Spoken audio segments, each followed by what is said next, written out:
selon toi, Nelly, pour toi, quelle est ta définition du leadership? Tu penses à quoi lorsqu'on parle leadership? Alors, le leadership, c'est vrai que c'est un mot qu'on va très souvent utiliser, et utiliser de plus en plus d'ailleurs dans le cadre des incitations et des appels à la jeunesse. On le fait souvent, on veut des leaders, on veut des gens justement qui arrivent à influencer. Et finalement, quand on fait la distinction en deux phases, la première phase, c'est vraiment la définition concrète du leadership, mais c'est effectivement ça, c'est le fait d'avoir de l'influence, une influence positive sur une personne ou un groupe de personnes.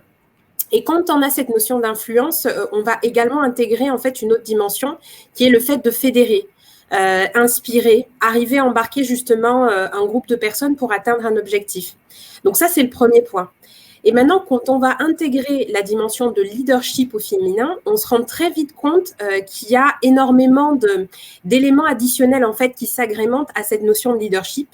On parle notamment d'intelligence émotionnelle. Ça, c'est vrai que c'est un soft skills qui est particulièrement recherché d'ailleurs par les recruteurs. On va parler d'empathie, on va parler de bienveillance. Et c'est vrai que tous ces traits de caractère sont généralement attribués aux femmes. Donc pour moi, le leadership au féminin, c'est avoir justement cette influence positive sur un groupe de personnes, arriver à influer et à fédérer, tout en ayant des notions autour de l'intelligence émotionnelle, autour de l'empathie et de la bienveillance,